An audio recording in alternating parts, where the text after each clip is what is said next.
2, 3, 4.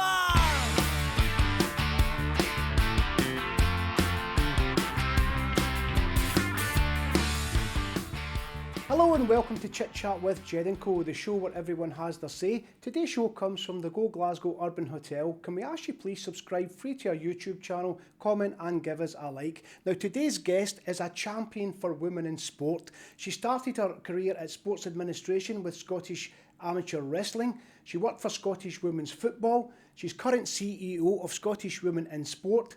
She's involved with Scottish Sports Futures, plus so much more. Welcome to the show, Maureen McGonigle. Thank you for the intro. I'm delighted to be here. Fantastic intro, Maureen, and it's so good to have you here. We're going to talk about women in sport, but let's go back to the very beginning. When did you first become involved with sports administration? I was invited to do a part-time role with Scottish Amateur Wrestling the year before the 1986 Commonwealth Games. Because they had a sort of tryout competition. So basically I was asked if I'd go in for 7 weeks to help put the bits and pieces together for them. And I stayed there for 7 years and I loved it. It was great. The people were fabulous. It was a great environment to work in. I bet it was so exciting. It was good. You know, Commonwealth Games were an eye-opener in Edinburgh in 1986. So yeah, it was really, really good. Excellent. Now, what was your next move after that? Well, believe it or not, I was then asked by Sport Scotland if I would help support Scottish women's football on a part-time basis and do amateur wrestling at the same time. So a bit of a balancing act. But it was fine. I enjoyed that, and I did that for a good few years until it became apparent that Scottish women's football, that it was a growing phenomenon, and they needed someone full-time. So again, Sport Scotland put together a remit, put together an interview. I, along with a few others, applied for the role, and I was delighted to get the role. Yeah, and Scottish women's football and football in general nowadays is absolutely flying. But tell us about your time at Scottish women's football. Well, it was a lovely time because it was a start, so everything new, everything exciting. Although it was slightly difficult because we weren't recognised by the Scottish FA at that point. So, you know, we brought together Scottish FA, Sport Scotland and Scottish Women's Football to look at how we could support women in football going forward.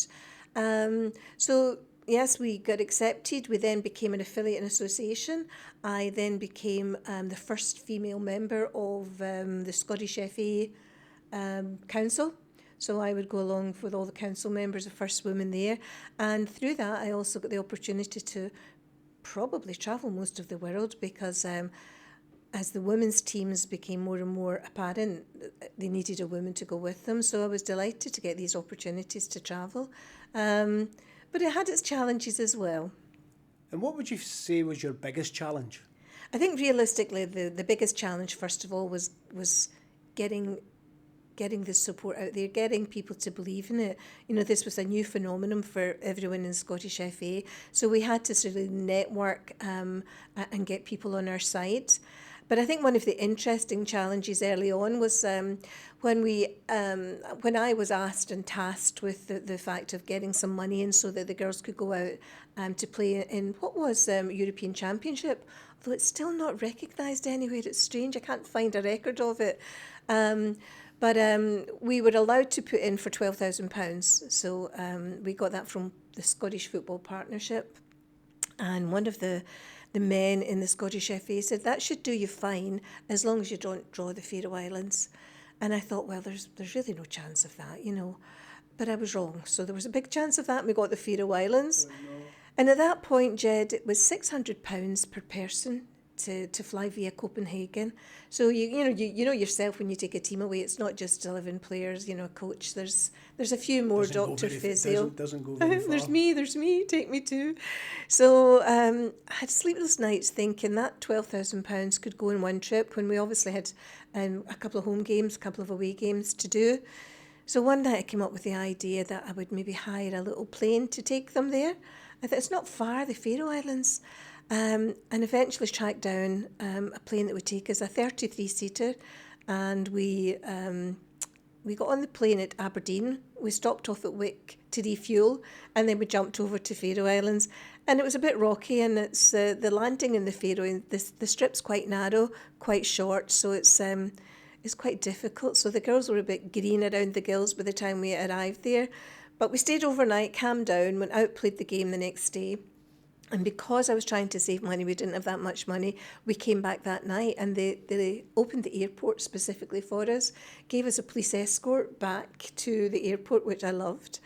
Sitting there waiting to go onto the plane, the pilot came up and said, who's in charge? And I said, well, I am. And they said, well, what way would you like to go back home? And I said, well, I don't know, what do you mean? We want to go back in the plane. He said, well, you could take the same route back. He said, the scenery is absolutely beautiful, or I could take the long way round. And I thought to myself, well, the girls will never know. Let's take this scenic view, as we did. And we all got home safe and well. And we had another couple of games as well. And I think we had to go back for a little bit more money, cap in hand, but we did not bad when I think of the money it takes nowadays. Absolutely. Yeah. That was, and it's something that stuck with you. What a Yeah. fantastic memory. Yeah. Now, when and where did the idea for Scottish Women in Sport come from, Maureen? It came around 2012. My role at Scottish Women's Football was kind of coming to an end. And so my brain had some sort of space in it to think of other things. And I was aware of some stats had come out around the 2012 Olympics saying that, only 1 in every 53 articles about in sport were about women. And I think it was 0.5% of sponsorship money was the amount that was going into women in sport. And I was also aware in England had, a lot of organisations looking after women in sport, but Scotland didn't have anything. So one Saturday night, I think with a glass of wine, I decided it might be quite a good idea to create one in Scotland. And the name sort of rolled off the tongue, Scottish Women in Sport. That was it. I mean, to me, I still quite like that, although we call it Swiss now. So I have a Swiss bank account in case anybody's watching. But I spoke to a few people. They liked the idea, and we got some bits and pieces together and launched in the Emirates on November the 12th, 2013. We invited Judy Murray, we invited Catherine Granger, and they both came along. I think Judy Murray was there for the cake because we had a huge cake. Royal Bank of Scotland supported it. Elaine C. Smith came along to add her support to it. And we had a Sky Outside broadcast unit. We had athletes from various sports. And it was a nice kick-off to the organisation. Yeah. It's working very well, hence the reason we've got you on here today, because I've heard so much about Scottish Women in Sport as other people have, and it's good to show the audience exactly what you do, but it must have come with its challenges. How did you pull all that together? Do you know, I think the problem, or maybe it wasn't a problem, I didn't actually think of the challenges, I just did it. I didn't expect it to grow and be what it is at the moment, because it is, we have people asking if I can send out my staff, or is there someone available? There is only me and a board. And originally I thought the idea was really just to raise the profile, a wee bit more awareness around women in sport. But when we sat around that table, we saw the issues, we saw what we could do. We just decided to go for it. So I've had great support from a good board for many, many years. And we've just increased that board, and good people there too. Sounds like it. Now give us an idea what Scottish Women in Sport deliver. I think in the early years our idea was campaign and advocacy. But, we have changed since then. We've always delivered an annual conference, and it's really been well received. We look at the issues that affect women in sport. So for the past 6-7 years, we've identified a separate issue. And then we always have an awards dinner, and that's an opportunity to celebrate the success of women in sport. And the categories are across the board. So it's not just about elite sport. It's about everyone involved in sport, and it's a lovely night too. Yeah, I've heard all about it, and it's about inclusion, and Yes. that's what I like about it as well. Now, what changes have you seen over the years, Maureen? Thankfully, I can say I've seen loads of changes. There is no way, even 7 years ago, 8 years ago when I was working in women's football, did I think that young women would get the opportunity to get paid to play football? Did they get the sort of names that they've got now? You know, when I was there, we had Julie Fleeting, then we had Kim Little. But now, when you look, you've got Caroline Weir, you've got Erin Cuthbert, you've got Lisa Evans, and they can be household names. You know, you can have a chat with a taxi driver now about women's football, and he knows a couple of names unheard of 8 years ago. So these have been the changes that I think are great, and you can see them in other sports. Other sports are supporting their women in sport, putting money behind them and creating programmes that help develop them. Yeah, it's incredible. Now, in saying that, in your opinion, do you feel women are treated as equal in sport these days? No. Don't. Oh, right. There you are. There's your answer. Okay, Let me expand. Let me please. expand. I think there's a great movement to change that. I think we've all got hope for the future, but there are areas that are still needing to be addressed. And I think unless we challenge it, unless we battle for them, they won't change. I think the media, particularly the written media, you know, we still, I would be interested to see where we are in these 1 in 53 items now, because still you can pick up a paper with 18 pages of sport. You're talking about 17 in football and 1 in other sports, not necessarily women either. So I think that's got a long way to go. We're looking at prize money, we're looking at fees, we're looking at even opportunities for young girls to get into sport. We have to understand that boys and girls are different, so they need a different, something different to appeal to them to get them into sport. We also need to understand the difficulties when it becomes teenage years and how young girls again are affected, and look at ways we can overcome these. So these are all things that have got to be done that are equality, because we don't currently do them. We just assume.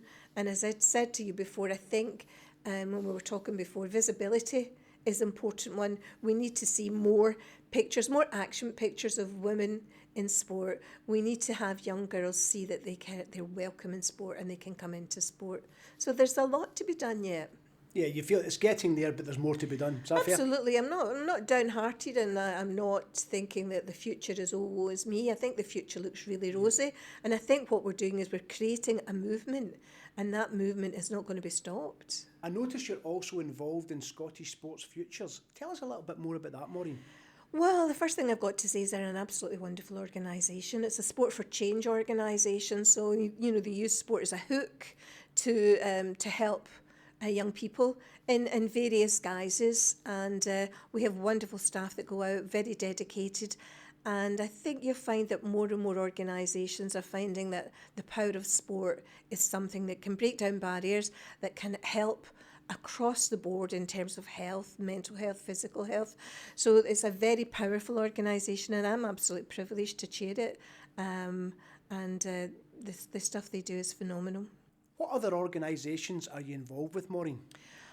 Just a couple of months ago, I was delighted to be invited to sit on the Scottish FA Equality Diversity Advisory Board. So that's a nice one. It fits exactly where Scottish women in sport want to be. But what I liked about it is David McArdle, when he invited me on, had said that, you know, part of your role is to look at if things aren't right, to challenge us so that we know that we can get it right. So they've got a great plan to move forward. They've got a good mix of people. They have Tony Higgins on there. They have representatives from Leap Sport, Show Racism, the Red Card. So basically, I think they will get challenged and hopefully they will take it forward. So I'm delighted to be part of that. I'm on Gender Equal Media Scotland, and that's all about bringing a more understanding to the media, particularly the printed media, and how they relay things. They do a lot of work, and I'm delighted to be part of that. And I'm also on the Scottish Government's Women Advisory Board for Sport. That was put together by Aileen Campbell a few years ago. It's kind of taken a back seat during COVID, but I think we can understand why that is. So that keeps me busy.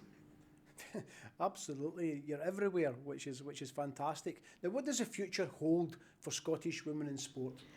Loads of excitement, loads of exciting things. I think for us, we're 7 years old this year, so kind of looking forward to the 10-year anniversary. But between then and now, I think we've got a lot of things we want to do. Currently, we're working with SAMH, the Scottish Association of Mental Health. So we're putting together a mentorship programme for young girls, kind of 18 to 24. We're hoping to use some new technology with this as well, so it's quite an exciting thing to be doing. and we're looking to probably have our pilot programme ready for September. So that should be good. That would be something we might do regularly on a regular basis. With the Scottish Observatory for Sport, we've commissioned them for a report. So they're doing research into the numbers in terms of equality within, say, women in boards, women in leadership in sport. And that will actually help inform our conference, which we are going to hold out at Tynecastle in September, I hope. You know, a conference where people can actually get together. And we will use that. So we're looking at equality this year in the conference, and we're going to look at what the baseline figures are in Scotland, how we can change them, what we can do to support to get these figures up. And we're going to have our awards dinner in November again with people, I hope. And some of the other things that we're going to do, I think I'd like to keep under my hat just now, if that's okay. Go on, Maureen, share it with us. But you know, you've got so many people that are going to watch this, so I'm going to keep it under my hat. Okay, Maureen, thank you. Finally, what advice would you give any young person watching this show today, Maureen? I think have confidence in yourself. Go out and try something. If you don't try it, you won't know if you like it. And if you do try it and you don't like it, you don't have to do it again. Just give it a try. Be brave, be confident. Great advice. Maureen, it's been an absolute pleasure having you on the show today. Thank you very much for coming on. I'm delighted. I was really thankful to have the opportunity and look forward to watching this. Yeah, I'm sure the viewers will absolutely love it. So that's our show for Chit Chat with Jed & Co, the show where everyone has their say. Today's show comes from the Go Glasgow Urban Hotel. Can we ask you please subscribe free to our YouTube channel, comment and give us a like. Thank you for watching.